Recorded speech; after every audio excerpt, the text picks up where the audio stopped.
श्री अकाल जी, मैं इंदर चहल ते तुसी देख रहे हो द स्टोरी टीवी। रूस ते यूक्रेन दे विचाले जंग छिड़ी हुई है। ये जंग छिड़ गई, उस तो बाद पूरी दुनिया दे विच हाहाकार मच गई। जंग छिड़ी है, उस तो बाद चारे पासे बंबारी हो रही है, चारे पासे दहशत दा माहौल बनया होया। यूक्रेन एक अग दे गोले वांगू भखदा नजर आ रहा है। सैटेलाइट के थ्रू कई तस्वीरां ने जिहड़ियां वो सामने आईयां, जिथों असल जिहड़ी स्थिति है वो पता लगदी है कि उत्थे असल दे विच चल की रहा है।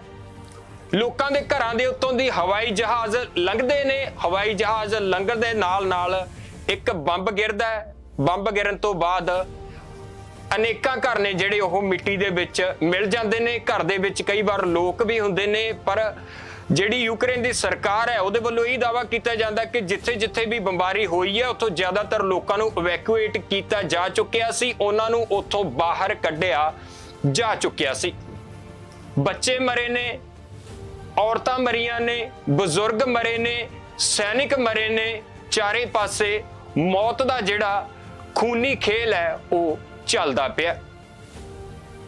जिहड़े युद्ध हुंदे ने, युद्ध दे विच आखिर दे विच कुछ भी नहीं निकलता।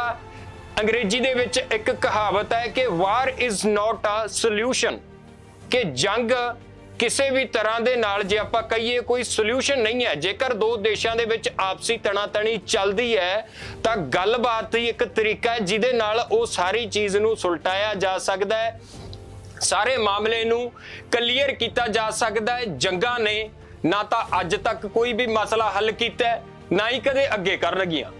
विश्व दे विच दो विश्व युद्ध ने जिहड़े वो पहला लग चुके ने, उन्हां दे विच किन्ना कुछ होया, किन्ने लोकां ने अपनियां जानां गवाईयां। एक विश्व युद्ध ऐसा सी जिहदे विच करोड़ां दी गिनती दे विच लोकां दा घाण होया, लोकां ने अपनियां जानां गवाईयां। लोक इस फानी संसार नूं अलविदा कह गए। ज्यादातर उन्हां दे विच ओह सी जिन्हां दा कोई कसूर भी नहीं सी।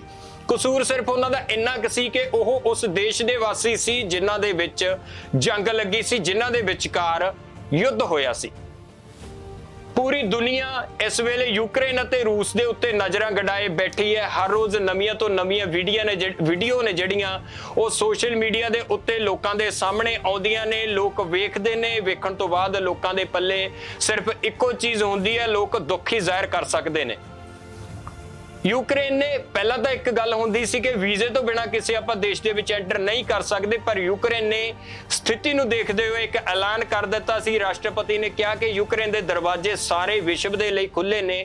जो भी इत्थे आउणा चाहुंदा है, साडे नाल लग के रूस दे खिलाफ लड़ना चाहुंदा है, वो इत्थे आओ, उन्हां दा मोस्ट वेलकम है। उन्हां नूं ना किसी वीजे की लोड़ है, ना किसी होर कागजी कार्रवाई की लोड़ है। एक बार उन्होंने अंबैसी नूं फोन करो, उस तो बाद सारी जिहड़ी कार्रवाई है अंबैसी ने करनी है, तुसीं उन्हां ते छड्ड दो। तुसीं अपने बैग पैक करो, साडे बार्डर ते पहुंचो, साडे बंदे तुहानूं आपे लैके जाणगे। जगह भी तुहानूं रहण लई दित्ती जानी है, खाण पीण नूं चीज़ां भी तुहानूं दित्तियां जाणीआं ते नाल दी नाल असला भी तुहानूं प्रोवाइड करवाया जाना। जिहड़ी बंदूक कहोगे, जिहड़ी तोप कहोगे, जिहदे ते हत्थ रखोगे, ये चीज़ तुहानूं मिल जानी है। पर इस मुश्किल घड़ी दे विच तुसीं साडा साथ दो। अखां भरियां हुंदियां ने जदों भी जेलेंस्की जिहड़े राष्ट्रपति ने यूक्रेन दे ओ अपने लोकां नूं संबोधन करदे ने। एक फोटो असीं आज सवेरे सवेरे वेखी, उस फोटो दे विच अखां तो देख के पता लगदा सी कि किस तरह अनिंदरे दे विच रह के बिना थके बिना सुते राष्ट्रपति वालों लगातार अपना काम किया जा रहा है, लगातार ऑर्डर दिते जा रहे ने।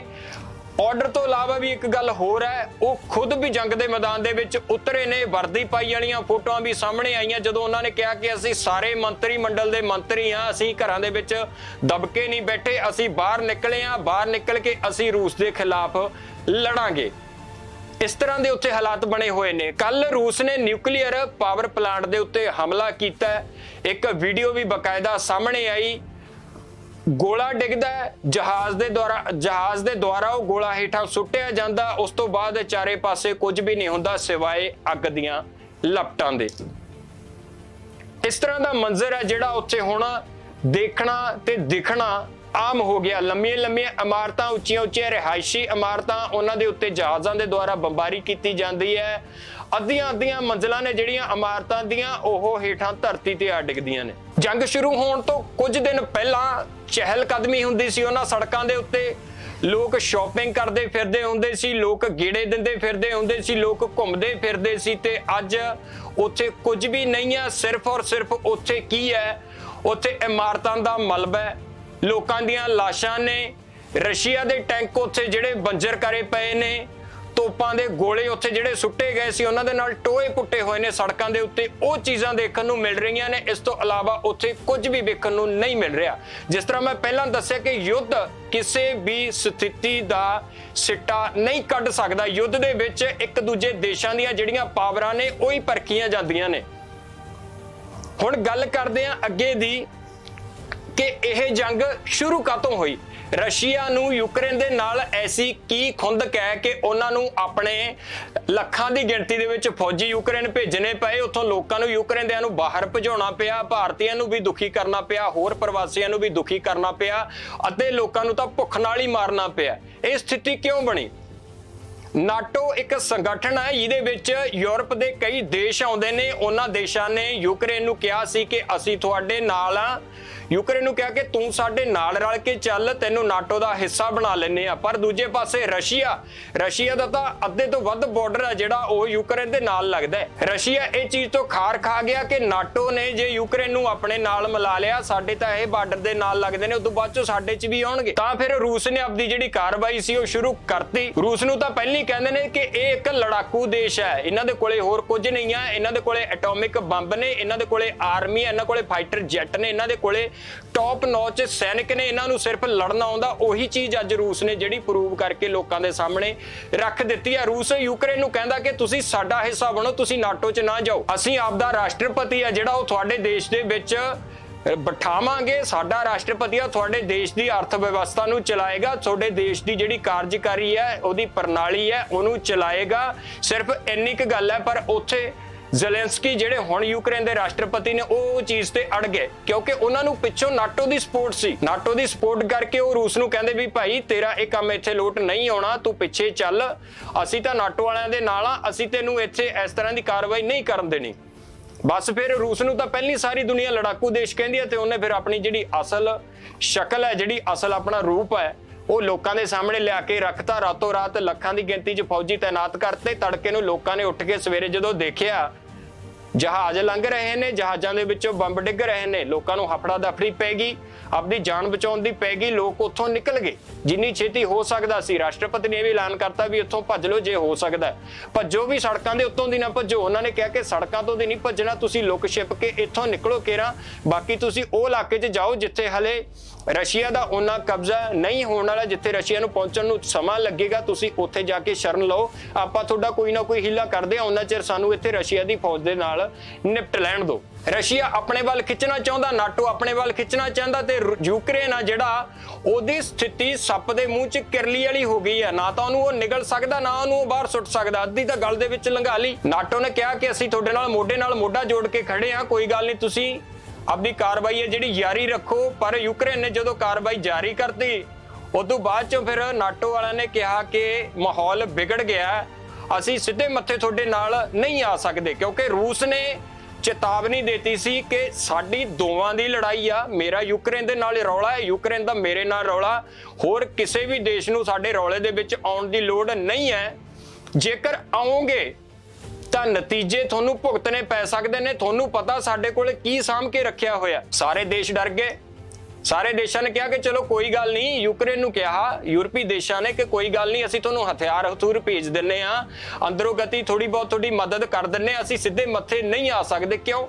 ਕਿਉਂਕਿ ਰੂਸ ਤੋਂ ਹਰੇਕ ਡਰਦਾ ਹੈ, ਸਾਰੇ ਦੇਸ਼ ਡਰਦੇ ਨੇ। ਸਿਰਫ ਮੀਟਿੰਗਾਂ ਹੀ ਕਰ ਰਹੇ ਨੇ ਬੈਠ ਕੇ, ਜਿਹੜੀਆਂ ਵੀ UN ਕਾਉਂਸਲ ਦੀਆਂ ਮੀਟਿੰਗਾਂ ਹੁੰਦੀਆਂ ਨੇ ਉਹ ਸਿਰਫ ਮੀਟਿੰਗਾਂ ਹੀ ਹੋ ਰਹੀਆਂ ਨੇ, ਉਹਨਾਂ ਦੇ ਵਿੱਚ ਸਿੱਟਾ ਕੁਝ ਵੀ ਨਹੀਂ ਨਿਕਲ ਰਿਹਾ, ਗੱਲਾਂ ਬਾਤਾਂ ਹੀ ਕਰ ਰਹੇ ਨੇ। ਆਪਾਂ ਐਂ ਕਰ ਲਾਂਗੇ, ਆਪਾਂ ਉਹ ਕਰ ਲਾਂਗੇ, ਇਹ ਤਰੀਕੇ ਦੇ ਨਾਲ ਗੱਲਬਾਤ ਸੁਲਝਾ ਲਾਂਗੇ, ਉਹ ਤਰੀਕੇ ਦੇ ਨਾਲ ਗੱਲਬਾਤ ਸੁਲਝਾ ਲਾਂਗੇ। ਰੂਸ ਨੂੰ ਕਹਿੰਦੇ ਆ ਤੂੰ ਬਹਿ ਕੇ ਸਾਡੇ ਨਾਲ ਆ ਕੇ ਗੱਲਬਾਤ ਕਰ, ਪੁਤਿਨ ਨੂੰ ਕਹਿੰਦੇ ਆ ਵੀ ਜੀ ਇਹ ਜਿਹੜਾ ਲੜਾਈ ਵਾਲਾ ਜਿਹੜਾ ਸਿਸਟਮ ਹੈ ਇਹਨੂੰ ਛੱਡੋ, ਤੁਸੀਂ ਆਪਾਂ ਮੂੰਹੋਂ ਹੀ ਇੱਕ ਦੂਜੇ ਦੇ ਸਾਹਮਣੇ ਬੈਠ ਕੇ ਗੱਲ ਕਰਦੇ ਆ। ਪਰ ਰੂਸ ਨੇ ਕਿਹਾ ਕਿ ਤੁਹਾਨੂੰ ਮੌਕਾ ਦਿੱਤਾ ਸੀ, ਉਹ ਮੌਕੇ ਦਾ ਤੁਸੀਂ ਫਾਇਦਾ ਨਹੀਂ ਚੁੱਕਿਆ, ਤੁਸੀਂ ਸਾਡੇ ਖਿਲਾਫ ਹੋਏ ਹੋ ਤੇ ਹੁਣ ਮਾੜਾ ਮੋਟਾ ਦਾ ਨਤੀਜਾ ਤੁਹਾਨੂੰ ਭੁਗਤਣਾ ਪੈਣਾ ਹੀ ਹੈ। ਹੁਣ ਇੱਥੇ ਮੈਂ ਜਿਹੜੀ ਗੱਲ ਕਹੀ ਹੈ ਕਿ ਰੂਸ ਨੇ ਕਿਹਾ ਕਿ ਕੋਈ ਦੇਸ਼ ਸਾਡੇ ਨਾਲ ਆ ਕੇ ਪੰਗਾ ਨਾ ਲਵੇ, ਸਾਡੇ ਕੋਲ ਕੁਝ ਸਾਂਭ ਕੇ ਰੱਖਿਆ ਹੋਇਆ ਜਿਹਦੇ ਬਾਰੇ ਤੁਸੀਂ ਜਾਣਦੇ ਹੋ, ਉਹ ਕੀ ਚੀਜ਼ ਹੈ ਉਹਦੇ ਬਾਰੇ ਤੁਹਾਨੂੰ ਗੱਲਬਾਤ ਦੱਸਦੇ ਹਾਂ। ਸਾਰ ਬੋਂਬਾ, ਸਪੈਲਿੰਗ ਨੇ TSAR, ਸਾਰ ਬੋਂਬਾ, ਇਹਦਾ ਇੰਗਲਿਸ਼ ਦੇ ਵਿੱਚ ਮਤਲਬ ਬਣਦਾ ਕਿ ਫਾਦਰ ਆਫ ਆਲ ਬੰਬਸ, ਕਿ ਸਾਰੇ ਬੰਬਾਂ ਦਾ ਪਿਤਾ, ਪਿਤਾਮਾ। ਉਹ ਤੋਂ ਹਰੇਕ ਡਰਦਾ ਵੀ ਜੇ ਕਿਤੇ ਰੂਸ ਨੇ ਉਹ ਐਟੋਮਿਕ ਬੰਬ ਚਲਾਤਾ, ਯੂਕਰੇਨ ਨੇ ਤਾਂ ਮਰਨਾ ਹੀ ਮਰਨਾ, ਉਹਦੇ ਨਾਲ ਜਿਹੜਾ ਆਲੇ ਦੁਆਲੇ ਦਾ ਖੇਤਰ ਹੈ ਉਹ ਵੀ ਤਹਿਸ ਨਹਿਸ ਹੋ ਜਾਣਾ। ਅਗਲੀਆਂ ਆਉਣ ਵਾਲੀਆਂ 8-9 ਪੀੜ੍ਹੀਆਂ ਤੱਕ ਉੱਥੇ ਕੁਝ ਵੀ ਨਹੀਂ ਹੋਣਾ, ਜ਼ਮੀਨ ਬੰਜਰ ਹੋ ਜਾਣੀ ਹੈ, ਟੋਏ ਪੈ ਜਾਣੇ ਨੇ, ਸਾਰੀ ਦੁਨੀਆ ਜਿਹੜੀ ਇਹਦਾ ਪ੍ਰਭਾਵ ਚੱਲੂ। ਜਿਹੜਾ ਵਾਯੂਮੰਡਲ ਹੈ ਉਹ ਵੀ ਖਰਾਬ ਹੋ ਜਾਣਾ, ਕਿਉਂਕਿ ਨਿਊਕਲੀਅਰ ਬੰਬ ਦੇ ਵਿੱਚੋਂ ਜਿਹੜੀਆਂ ਰਸਾਇਣਕ ਗੈਸਾਂ ਨਿਕਲਦੀਆਂ ਨੇ ਉਹ ਜਿੰਨੀ ਤਾਂ ਬੰਬ ਧਰਤੀ ਦੇ ਉੱਤੇ ਜਿਹੜੀ ਡੈਮੇਜ ਕਰਦਾ ਉਹਦੇ ਨਾਲੋਂ ਵੱਧ ਡੈਮੇਜ ਹਵਾ ਦੀ ਹੁੰਦੀ ਆ, ਬਾਹਰੀ ਹਵਾ ਦੀ ਹੁੰਦੀ ਆ। ਓਜ਼ੋਨ ਲੇਅਰ ਤੱਕ ਉਹਦੀ ਜਿਹੜੀ ਅਸਰ ਹੈ ਉਹਦਾ ਉਹ ਪਹੁੰਚ ਜਾਂਦਾ ਹੈ। ਹੀਰੋਸ਼ੀਮਾ ਨਾਗਾਸਾਕੀ ਦੇ ਵਿੱਚ ਅਮਰੀਕਾ ਨੇ ਬੰਬ ਸਿੱਟਿਆ ਸੀ ਦੂਸਰੇ ਵਿਸ਼ਵ ਯੁੱਧ ਦੇ ਦੌਰਾਨ, ਤੇ ਉਦੋਂ ਬਾਅਦ ਚੋਂ ਜਾਪਾਨ ਨੂੰ ਹਾਲੇ ਤੱਕ ਵੀ ਉਹਦੇ ਖਮਿਆਜ਼ੇ ਭੁਗਤਣੇ ਪੈ ਰਹੇ ਨੇ। ਸਾਨੂੰ ਸਭ ਨੂੰ ਪਤਾ ਕਿੰਨੇ ਸਾਲ ਹੋ ਗਏ ਉਹ ਜੰਗ ਹੋਈ ਨੂੰ, ਉਸ ਤੋਂ ਬਾਅਦ ਹਜੇ ਤੱਕ ਬੱਚੇ ਉੱਥੇ ਲੂਲੇ ਲੰਗੜੇ ਪੈਦਾ ਹੋ ਰਹੇ ਨੇ, ਜ਼ਮੀਨਾਂ ਜਿਹੜੀਆਂ ਉਹ ਬੰਜਰ ਨੇ। ਉੱਥੇ ਜੇ ਕੋਈ ਬੀਜ ਸੁੱਟ ਦੋਗੇ, ਬੀਜ ਸੁੱਟਣ ਤੋਂ ਥੋੜੇ ਟਾਈਮ ਬਾਅਦ ਉੱਥੇ ਗਲ ਜਾਂਦਾ ਹੈ, ਉਹਦਾ ਉਹ ਪੁੰਗਰਦਾ ਨਹੀਂ, ਉਹ ਬਾਹਰ ਨੂੰ ਨਹੀਂ ਨਿਕਲਦਾ, ਉਹਦੀਆਂ ਜੜਾਂ ਨਹੀਂ ਨਿਕਲਦੀਆਂ। ਇਹ ਮੰਜ਼ਰ ਹੋ ਜਾਂਦਾ ਐਟੋਮਿਕ ਬੰਬ ਦੇ ਹਮਲੇ ਤੋਂ ਬਾਅਦ, ਜਿਸ ਚੀਜ਼ ਤੋਂ ਸਾਰੀ ਦੁਨੀਆ ਡਰਦੀ ਹੈ ਕਿ ਰੂਸ ਤਾਂ ਪਹਿਲਾਂ ਹੀ ਲੜਾਕੂ ਆ, ਜੇ ਅਸੀਂ ਕੋਈ ਨਾ ਕੋਈ ਐਕਟੀਵਿਟੀ ਕਰਾਂਗੇ ਤਾਂ ਇਹਨਾਂ ਦਾ ਕੋਈ ਪਤਾ ਨਹੀਂ ਕਦੋਂ ਇਹ ਕੀ ਕਰਦੇ ਨੇ। ਇਹ ਸਾਰਾ ਮਸਲਾ ਹੈ। ਅੱਧੇ ਦੇਸ਼ ਡਰੇ ਬੈਠੇ ਨੇ, ਯੂਕਰੇਨ ਹੁਣ ਵਿਚਾਲੇ ਫਸਿਆ ਬੈਠਾ, ਸੱਪ ਦੇ ਮੂੰਹ 'ਚ ਕਿਰਲੀ ਵਾਲੀ ਸਥਿਤੀ ਤਾਂ ਬਣੀ ਹੈ, ਨਾ ਤਾਂ ਉਹ ਰੂਸ ਦੇ ਨਾਲ ਲੜ ਹੀ ਸਕਦਾ ਹੈ, ਕਿਉਂਕਿ ਰੂਸ ਤਾਂ ਉਹਦੇ ਤੋਂ 10 ਗੁਣਾ ਵੱਡਾ, 10ਵੇਂ ਹਿੱਸੇ ਦੇ ਬਰਾਬਰ ਆ ਰੂਸ ਦੇ ਯੂਕਰੇਨ।